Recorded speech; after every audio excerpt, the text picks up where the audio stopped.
really feel fortunate that I was able to take on a platform such as this podcast in order to get my voice out there and show everybody else that it can be done if they think that they couldn't do it. And one of the best part about this journey is being able to be in the company of people like you three women that are Mm, sitting here with me right thank now, you. being able to share your stories and then being able to hear my story and anybody else that's watching and listening. So I feel like if we keep if we keep the same energy and we keep on doing what we have to do and just show the love and appreciation that we've been showing this entire episode and throughout other episodes that we've been on, I think that we have what it takes to make a world a better place. Yeah.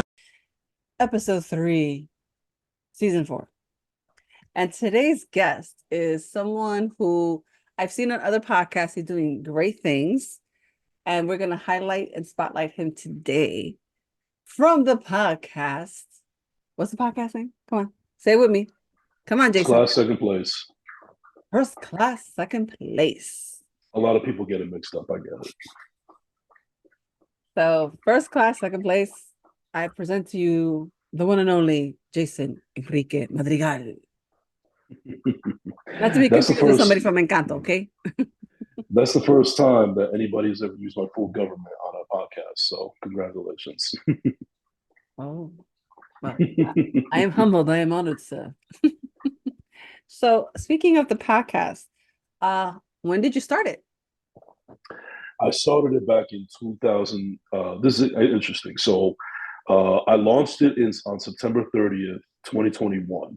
And the funny thing about that date is that I didn't even know this until I had already uploaded it. But September 30th is National Podcast Day. I Yes. didn't even know that until after the fact that I had already uploaded it. So I basically took that as a sign like, okay, well, maybe I am supposed to be doing this after all. And I just ran with it. Yes, and shameless plug, I did have my first ever New York City Indie Podfest on September 30th of last year, and it was to celebrate International Podcasters Day. Yeah. So that's why I ended up choosing that date. So Yeah, I just found it pretty bizarre that I uploaded my first couple episodes on that date and I had no idea that it was that national day. So mhm. I just took it as a sign, pure coincidence. Which is awesome. You know, Yeah. sometimes you gotta take a sign. Like Hmm. with this show, my first episode recording was well, I like to consider it that way. It was on January 21st. And for Dominicans, that's El Día de la Virgen de Altagracia. That's the day of Our Lady of Grace, who's the patron saint of the Dominican Republic. Gotcha. So I was like, okay, cool, you know. And everybody gets assigned to like initiate something, and then when you find out, like, oh, that's why I was so particular, and it's like something special or something magnet, that magnetized me to go towards that, you know? Right, right. Yeah. So thanks, September 30th, 2021. So you only got 3 years and you've done so much. Yeah, I mean, listen, I don't mean to I don't mean to, toot my own horn or anything, but I truly, really believe that I'm one of the most consistent content creators out there, considering the fact that I've known people that have been doing this longer than I have, and they don't even have the same number amount of episodes that I have on my show already, on Mm. top of other shows that I've done that have come and gone. And I actually even have a sports show right now that's on hiatus, but I also host that show as well. Mm, interesting. So you've had a myriad of topics on your podcast. How many Right. episodes are you up to now? And what have been the topics that you've tackled on? So today I just released today's May 13th, and I just released my 132nd episode. Nice. I drop them once a week and they drop every Monday. So I don't know when this will be out, but who knows, maybe 133 will be out by then. But yeah, no, I've been doing it for almost 3 years now, two and a half essentially. And to answer your question, the topic, I talk about a myriad of topics because I don't like to necessarily put myself in a box. I feel like I'm a multi-layered person, so I can talk about almost anything and everything. Now, I used to say that the only thing that I won't talk is politics, but that kind of went nil because I recently had somebody that's running for senator of New Jersey on my show a couple of weeks ago, and that was the only episode that I ever spoke politics on, and it was very. it was almost like a rookie talking politics because I let it be known straight from the bat that I don't do a political show. I don't know anything about politics. I'm not in that world. But this person really thought that my platform was good enough for them to be on it, and they wanted to come on. And we worked out a little bit of business deal, and I said, okay, sure, come down. We'll see how it goes. But to answer your question fully, no subject is taboo for me. Like I'm willing to talk about anything. I'm willing to talk about a little bit of religion, sports, movies.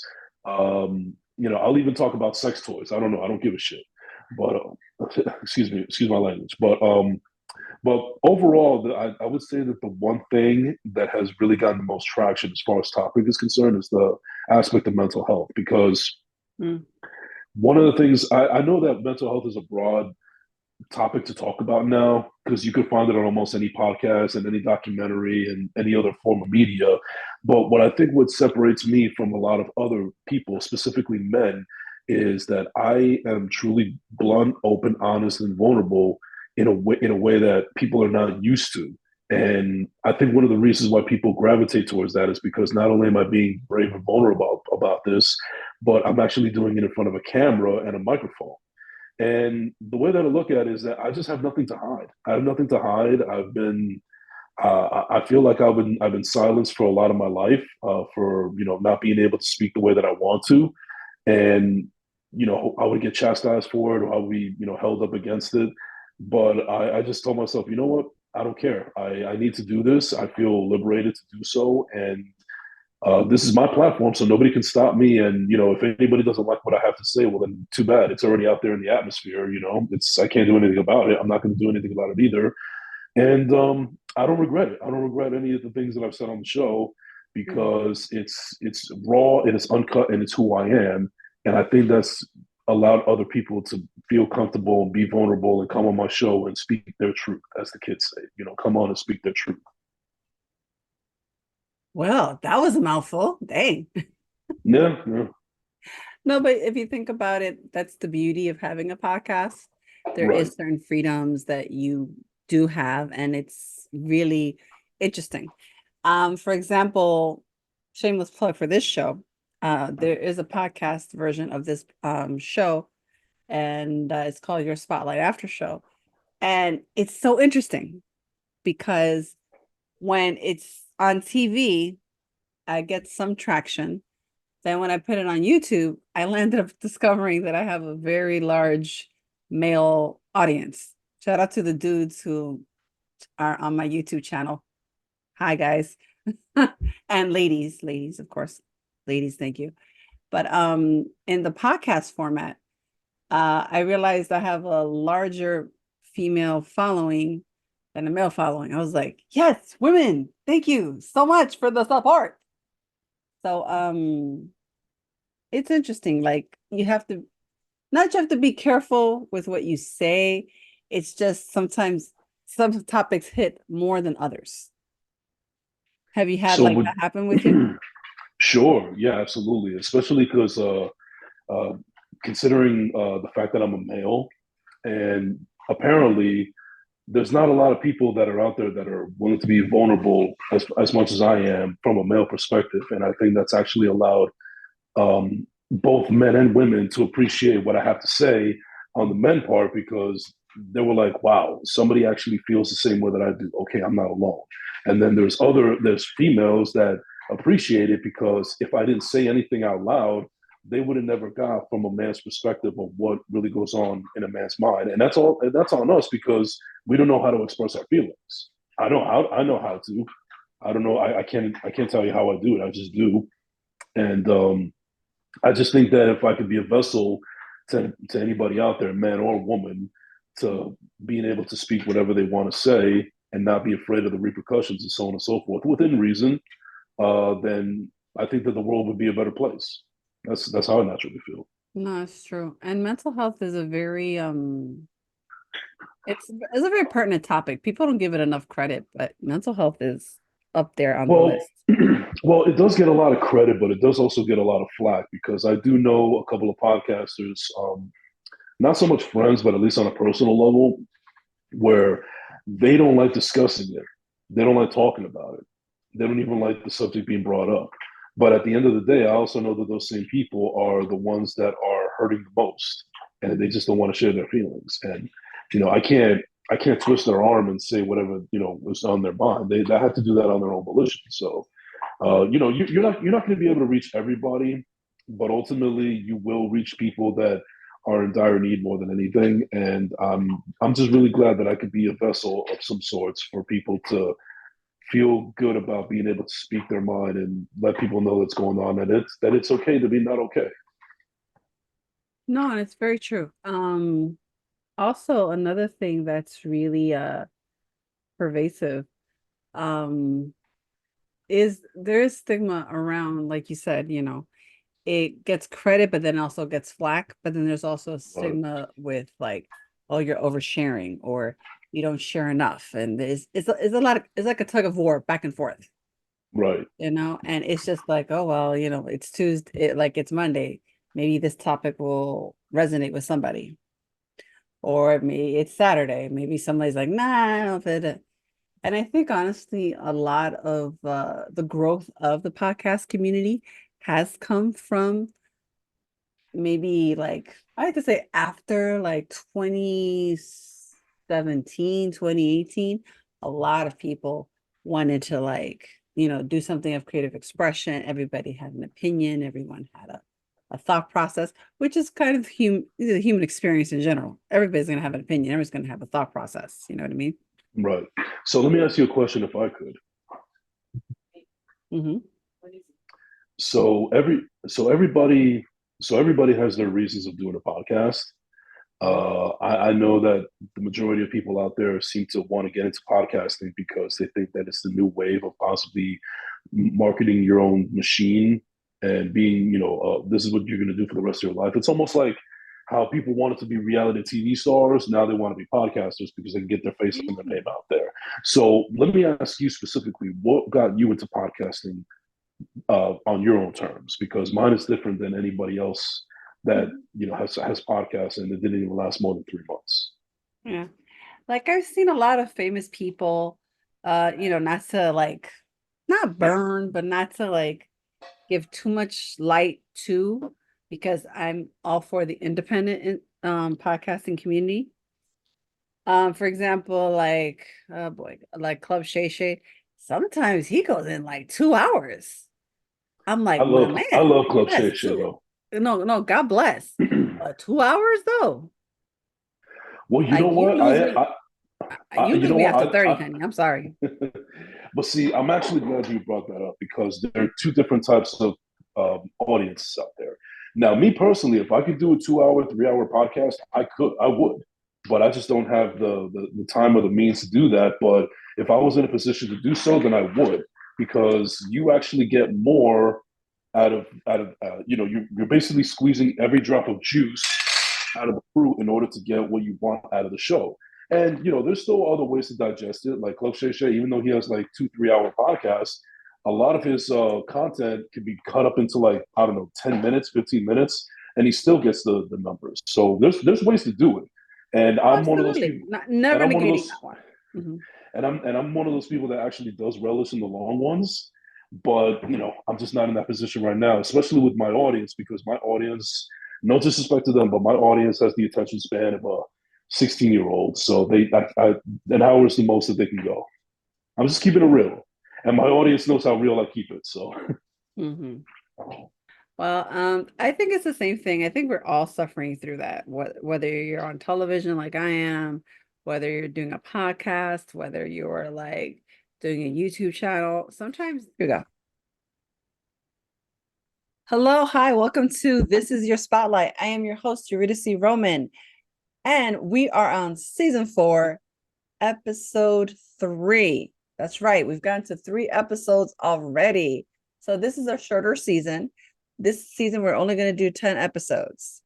So just be ready for that. And today I have a dynamic, interesting, insightful filmmaker named Thiago Dadalt. I could have mispronounced his name completely. So thank you so much for being on the show. And I knew of his work when I went to the New York Latino Film Festival, and he did the movie called Duke. And now he's doing a movie called Beyond. We're going to check out the trailer, and I hope you enjoy. I call him my Hollywood dad. Sidney Poitier took me under his wing. Everybody thought I had like this lucky star over my head. And I did, and I do. It just turned into something different.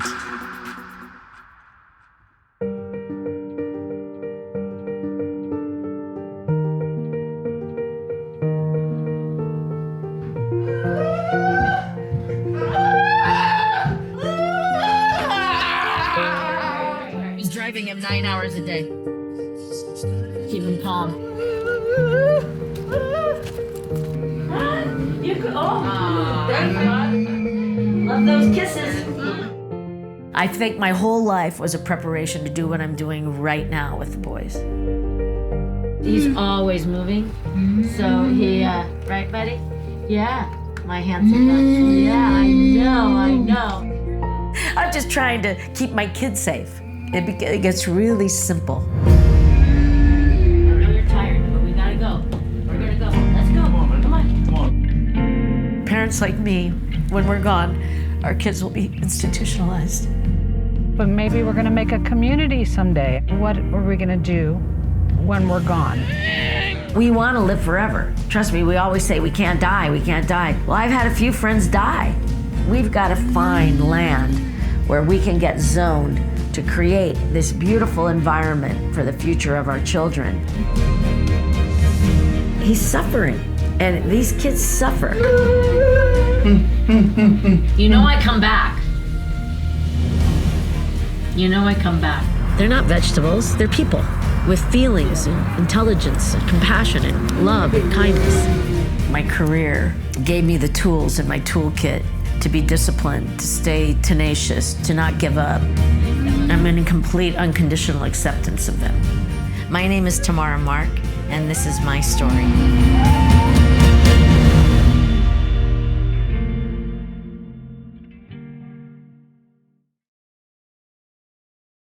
All right. And we're back. Okay.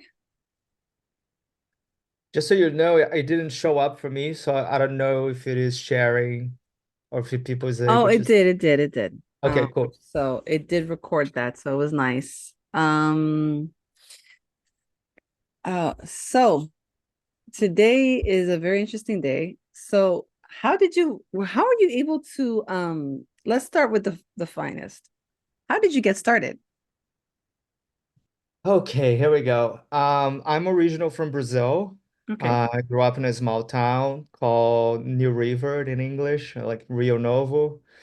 Your novel. And I was always a kid that loved stories and was always fascinated by stories. So as soon as I had like a VHS in my hands, I was starting telling stories, little short films here and there. And when I was 12, my history teacher asked me to do a play, and I wrote a play, and that play we built a theater group. So I did theater from 12 years old until I was 17. And then I moved to São Paulo. It's a bigger city like New York.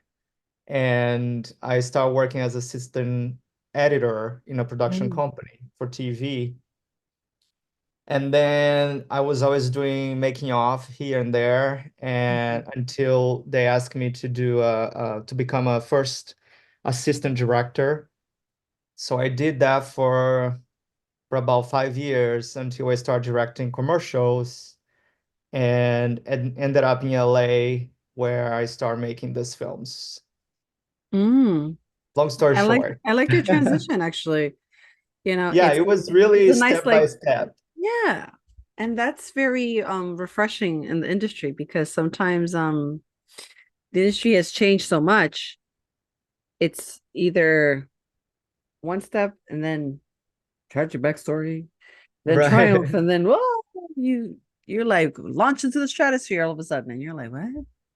Oh, Dang, no, what? it's a lot of work. I mean, at least with me, yeah, step, step, step, and still going. No, yeah, well, absolutely, absolutely. And so yeah, I always again, it's very challenging, but I'm glad you've broken through. And your trailers have gotten more stylized and more impactful.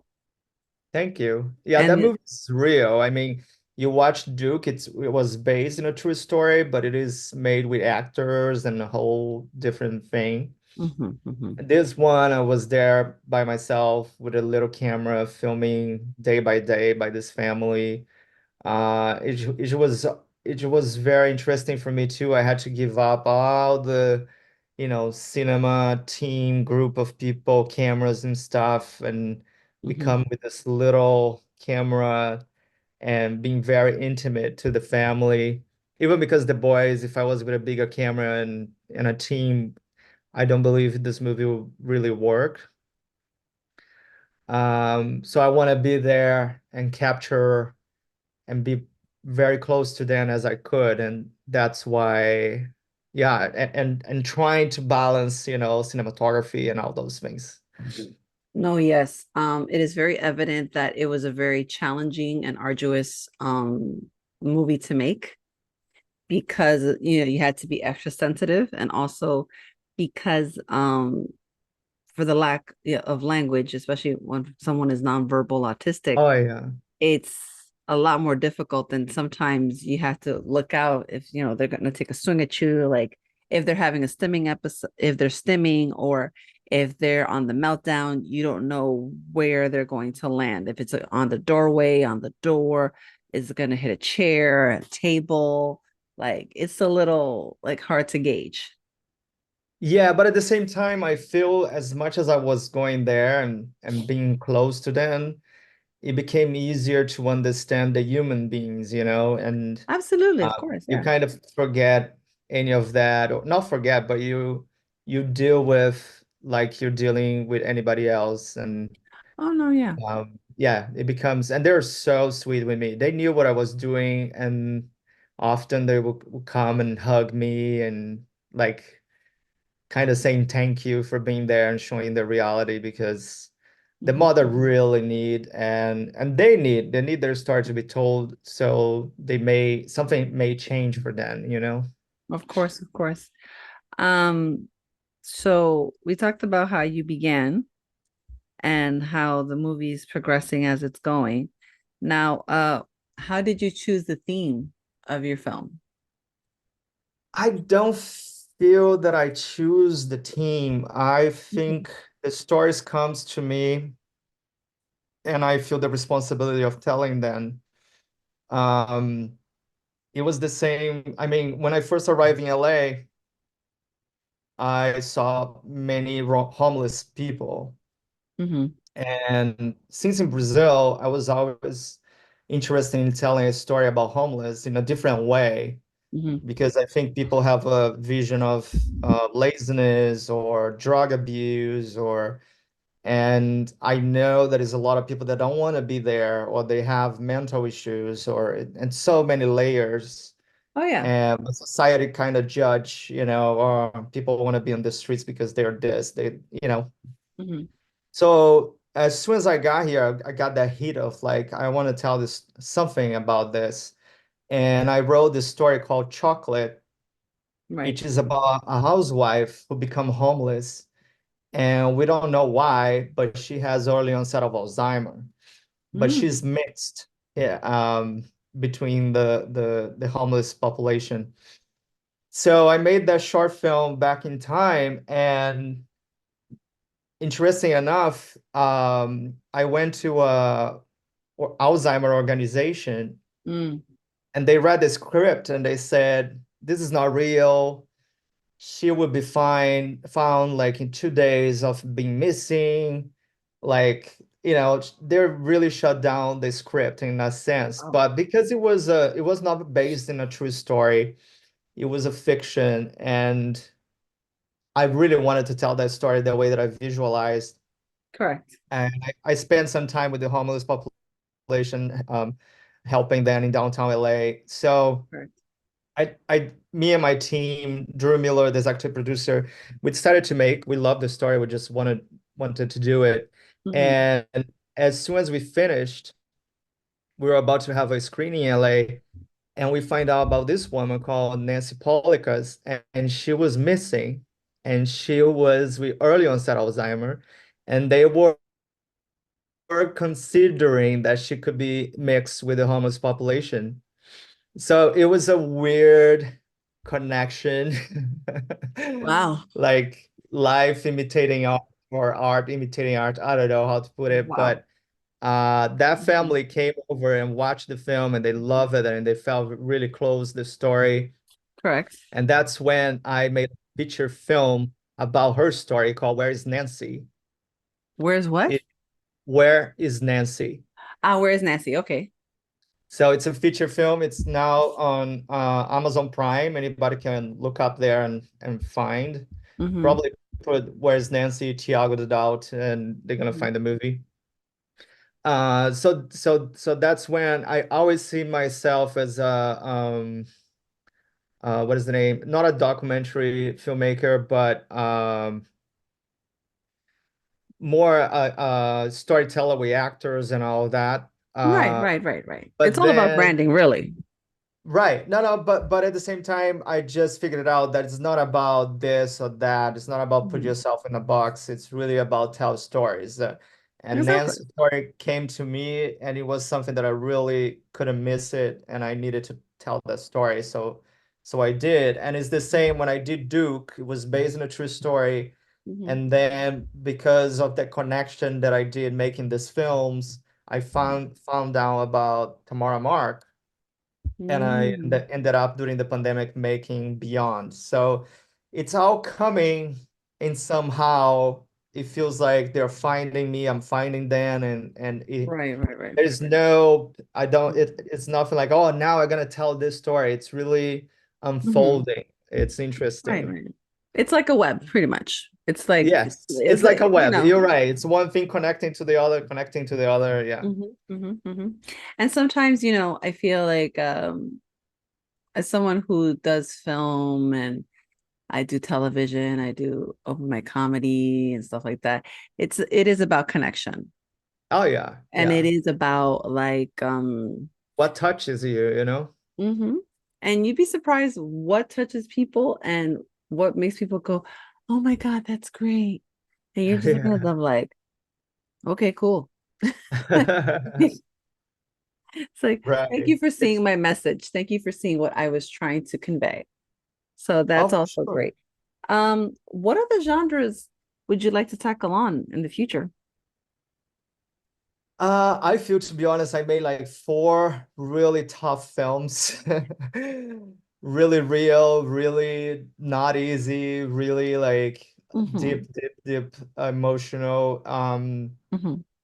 So I'm hoping to tell stories that it's a little bit, I'm not say shallow, but something that I can have fun and not, feel so deeply emotional connected. I just want to have fun as a filmmaker. So, but I do have some scripts there, they go from Hmm. something really funny and nice to something really deep and emotional. So I Oh, definitely gonna keep telling those emotional stories, but I correct. also Okay. wanna jump in different ways and try different things. So you wouldn't do like a romantic comedy, you wouldn't think about Oh horror or yes. maybe Yeah, like, yeah, yeah. you know, I think I almost in the beginning I almost did some war films before, but now it's you did interesting. war I go to the movie. films? No. No, no, no. I was going to that way, but I ended up now like I'm glad I didn't, and I can't Mhm. watch those films anymore. It's just so much violence and no, no, not fun. Okay, I'm gonna tell you two genres that I can actually three genres that are very difficult for me to watch. Though I went to film school and learned how to make the that genre, there's three genres that I'm just like, nah, you can miss me with that. I'm so sorry. Love you. I am not your person for this. Right. War films is one. Disaster films is another. And last but not least, it depends. It's musicals. Like Right. it depends on the musical and what it is and what's the story about and stuff like that. Like when people go like, Yeah. "Oh, have you ever seen Chicago?" I'm like, the movie, yeah, I saw it for like 15 minutes and then I got bored. I But do then like somehow musicals. I do know that they are hard to make for sure. no, absolutely, of course. Which other one? What, but surprisingly, the one musical I was able to see because I saw it live production in college was Dreamgirls. So I Uh-huh. was able to see the movie with Beyonce and Jennifer Hudson and Jamie Foxx. And I was like, oh, okay. I saw it like twice. I liked it. It kept my attention. And now it's the movie is out. I even brought it on DVD. Yes, I'm that old. I bought a DVD. So yeah.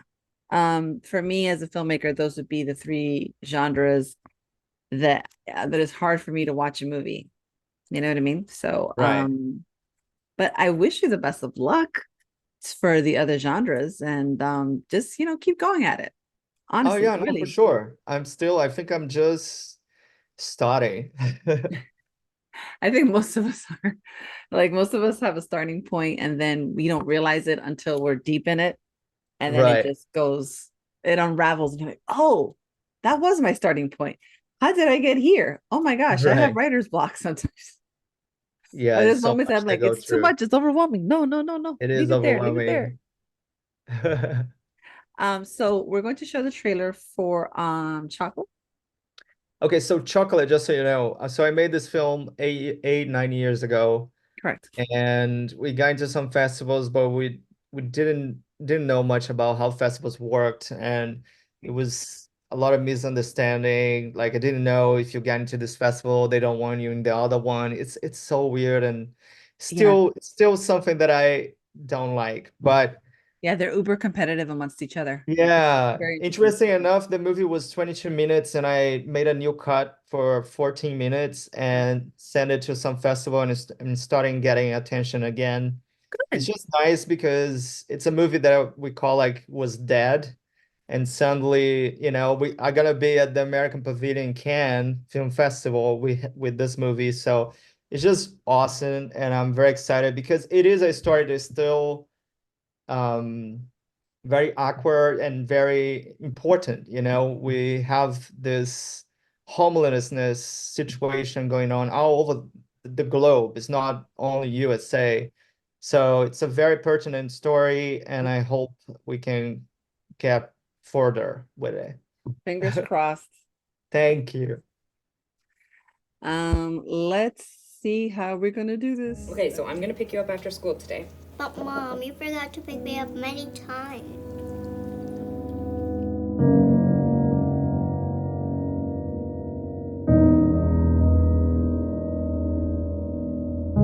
I know who you are. You know who I am. Yes.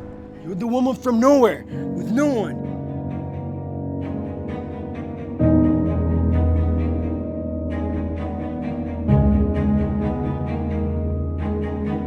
Do you remember what kind of things she was forgetting?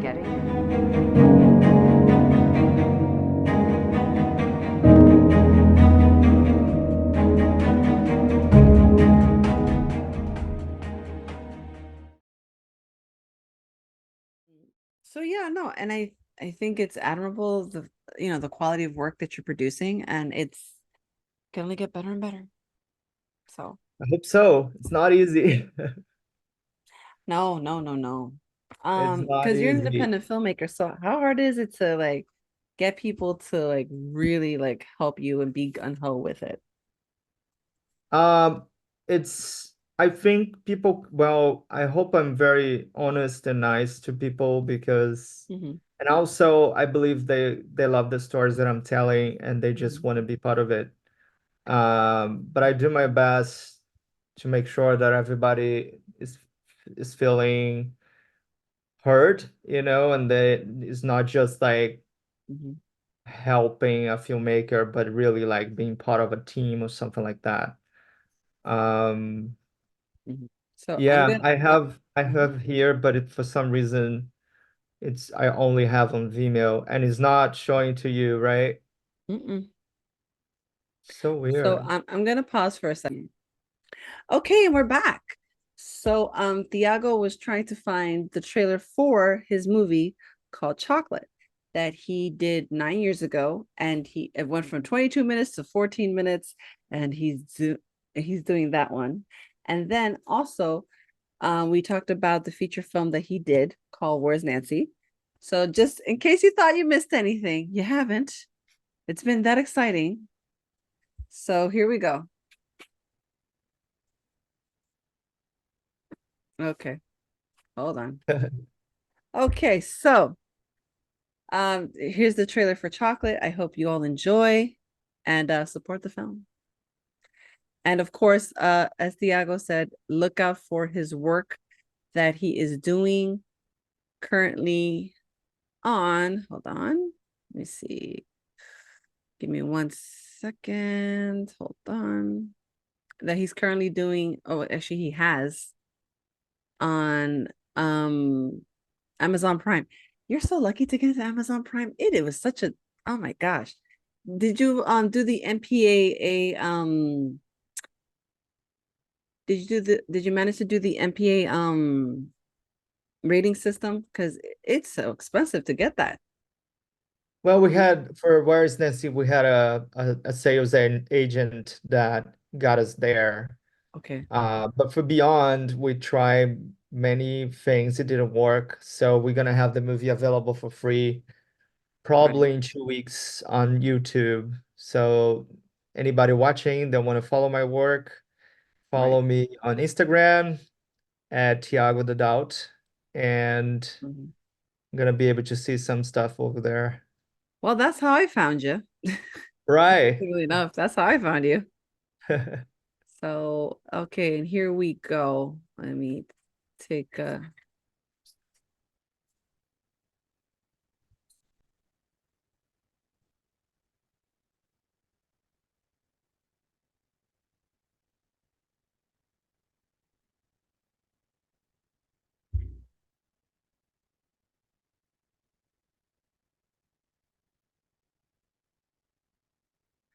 gotta love Zoom. Right. Shout out to Zoom Communications LLC. Thank you so much for making this interview possible. Shameless Sure. plug for BronxNet and for Manhattan Neighborhood Network. And that's it. So thank you, Thiago, for your time. I appreciate you. Thank you very much. I appreciate you too. So look out for this interview. It's coming. It's for episode 3, season 4. Enjoy. Okay.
Hello, hello, hello. Welcome to This Is Your Spotlight. I am your host, Eurydice Roman, and I'm reporting live from New York City. Yeah.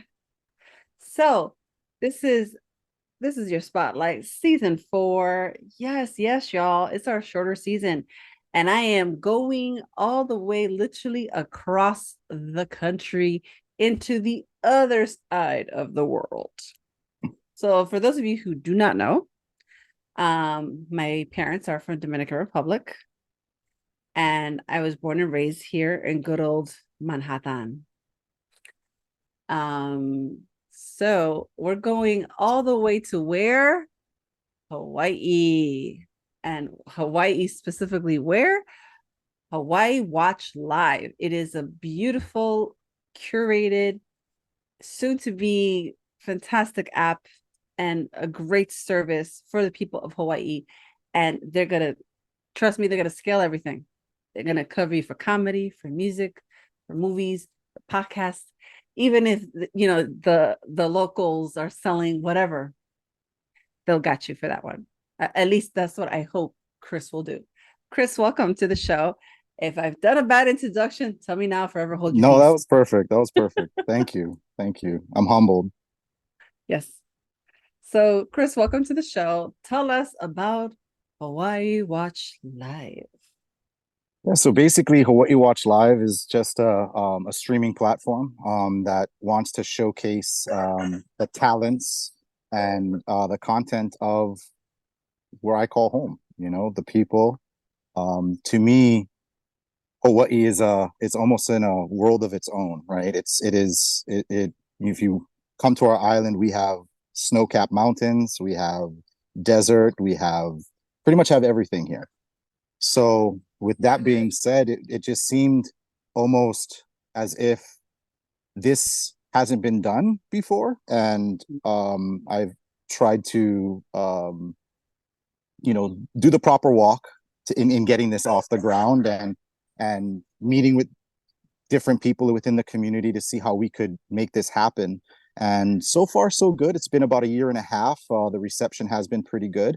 And yeah, it definitely seems like when you start looking at the things like the different talents that come from Hawaii via sports, MMA, football, baseball, it seemed like this would be a proper, what I would consider canoe, or some might consider a vehicle that could showcase a lot of the talents that we have here, the hidden talents, between that and then even the movies, that you currently see out there in the world. There's a lot of untapped potential that, if provided the proper care, I'd say we would have something beautiful to offer the world, and even to incorporate our community so that we could be proper stewards of it, and give back, whether it be through the arts, whether it be through, just perpetuating our message of love, aloha, and family, the family unit. Yeah. So, what was the inspiration? Like, what catapulted you to just go like, you know what?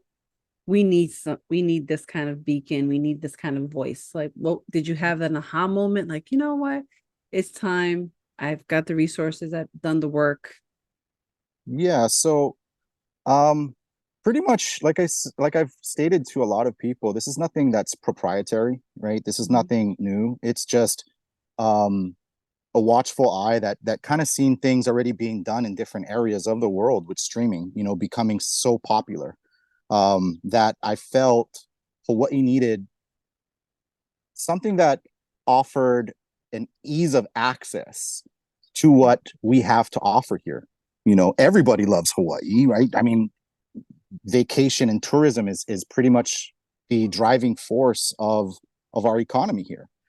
So obviously the islands are so big, right? And with the things that have been happening here, it almost seemed as a really good vehicle to kind of ignite a renaissance in how the good old days used to be. I mean, if we look at history, Elvis Presley, the music industry here has been paramount. It's been one of those things that, if you were here, you kind of get to see all these cultural things and this way of life that it almost seems like it's compartmentalized, if that makes any sense.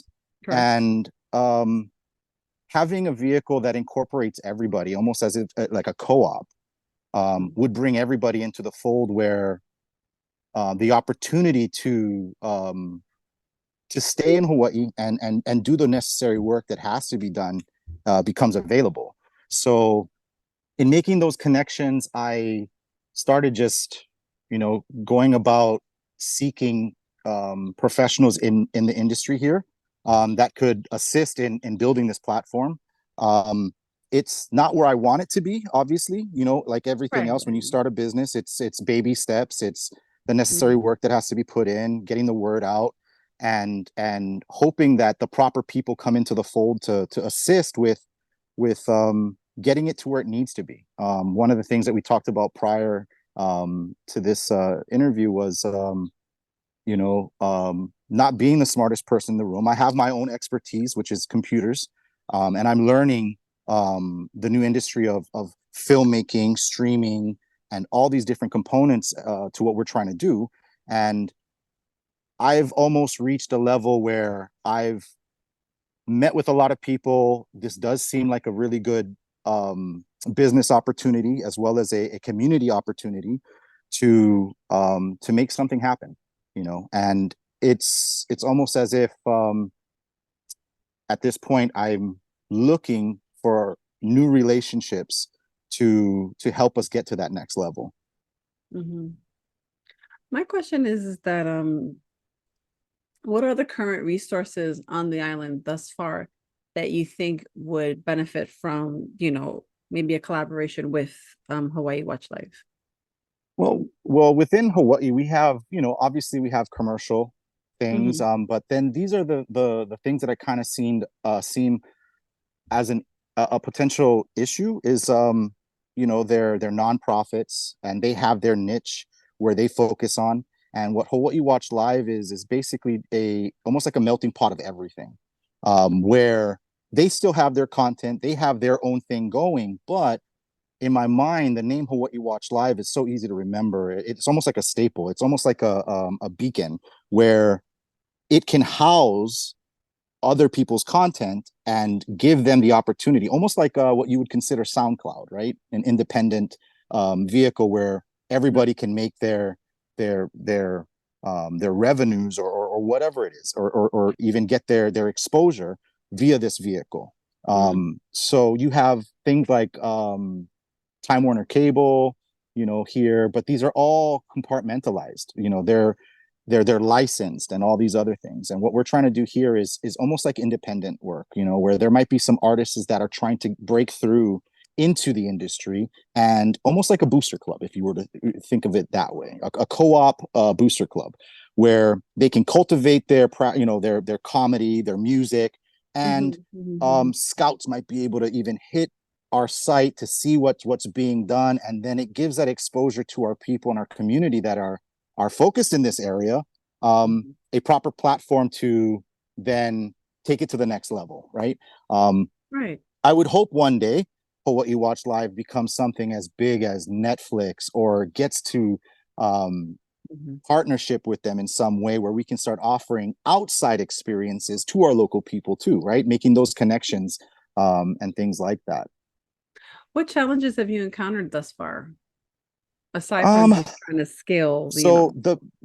Scaling would be the most difficult challenge, financial, obviously, right? And then the biggest thing that I keep on touching on is the proper partnerships, the proper people that have already done it, the proper people that have been there that can help navigate us to where we need to be.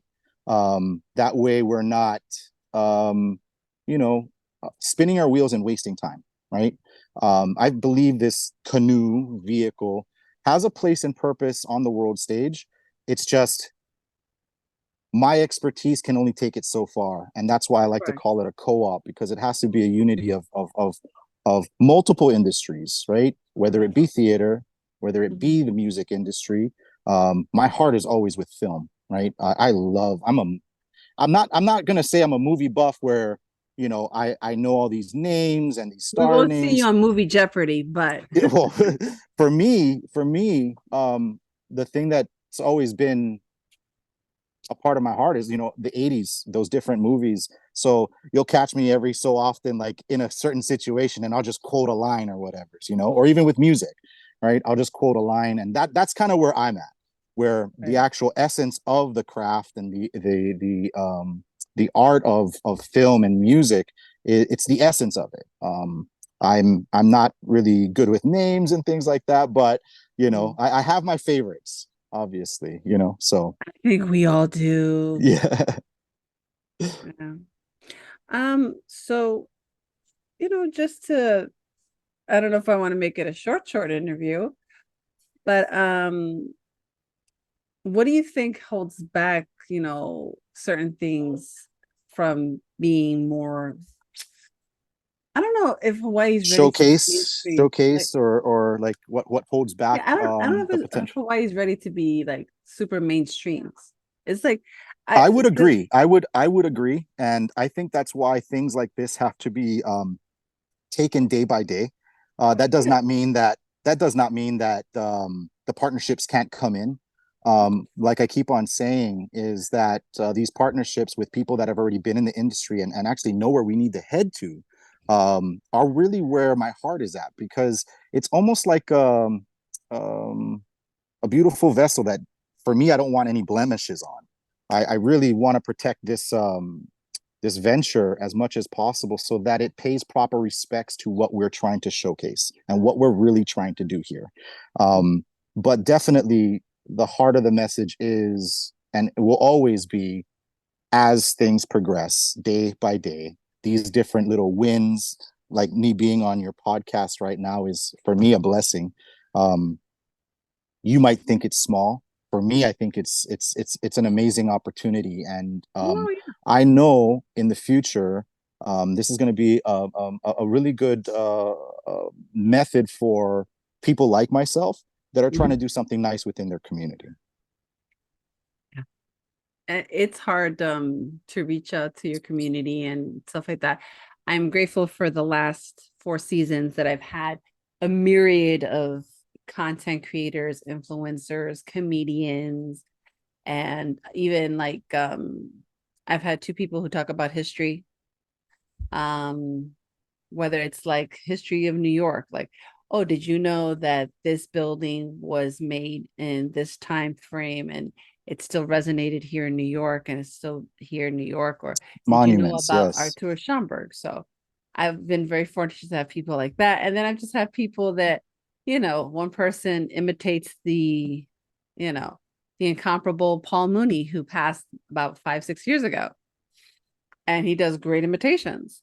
And then there was a group of comedians that travel together and they do comic shows from Florida. They go to North Carolina, New Jersey, Brooklyn, wherever, but they travel. Yeah, definitely. Which is pretty good. And shout out to all those people. And like I said, I've been very blessed in terms like that. And I'm happy that I'm able to give a voice to people and for people to promote their stuff. And I strive, that's pretty much like what you're trying to do with Hawaii Watch Live. I'm also trying to do this with the show. So that's why I have the TV show. I'm very grateful to the 2 channels that broadcast it. Thank you very much to them. It's Manhattan Neighborhood Network. Thank you so much. We've been broadcasting with them since 2022. And then shout out to Bronx Community Television. We've been broadcasting this show since 2021. That's amazing. So, and then of course, the episodes for the podcast it's on Spotify for podcasters. And it used to be called Anchor. Oh, okay. So it all depends on the relationships you cultivate, the message that you're trying to carry, and essentially gathering everybody to go with you on the journey. I can't agree more. It's not. Is it fly by night? No. No, it cannot be. It cannot be. Typically, I mean, we have sayings for this, right? Anything fast, you'll get there alone. And one of the things that resonates with me is that this is not something that should be owned by one person. And even more so, like currently, the business is owned by my family. We've split it up into that method right now. Once we get to an area where those knowledgeable people can hear what I'm trying to do and turn this into a proper co-op, that's kind of where I feel this has to be, because it has to be a community of people that pushes this forward. Because if it's only me, then yes, it'll go fast. And if this fly by night thing is not going to succeed, you know, it has to be slow and day by day, you know. And by doing so, what I've learned is that everybody then gets to understand your intentions, where you're actually trying to go with this, and then people come into the fold. Because if this is my toy, it's only going to be so big, right? It can only go so far. And where I envision this platform going, and this might seem, you know, some might say foolish or whatever, is that I believe that this platform could be something that lasts longer than what I will live, you know. And if that's the case, then it has to be built a certain way, and I can live with that. You know, I can live with knowing that this will be a tree, the shade of which I may never see, you know, reach its potential where the fruits are able to be bared properly. You know, so yeah, that's the heart of the message, and that's always been the intention of the platform. It's day by day, and making those proper connections so that the foundation is made perfectly, you know, and then it's going to be unshakable at that point. I will tell you, keep on pushing. You will and can and shall get there. Oh yeah, of course. I'm looking forward to it when it becomes something that's, well, can I say ubiquitous? Or it's just something that will grow to the point that you could just be like, I did it. This is my grain in the sand. This is my legacy. You know, this is the baton. That this is the marathon. The baton finally gets passed over, exactly. And now it's on. Now it's on someone else to run the race. You know, with the guidance of everybody. You know, and that would make me smile. The minute I can pass this baton over to somebody that is capable of taking it to the next level, I'd be super happy, because at that point I can just sit back and do what I do best, which is just watch, you know, and enjoy the fruits of the labors that I put in, you know, and that's where my heart's at. Absolutely. So I'd like to say thank you for your time. I appreciate you. You know, so much aloha and love. Mahalo. Yes, mahalo, aloha, and thank you. Or in Spanish, gracias. De nada. Y gracias también. Of course. Just hold on one second. Let me see. Okay.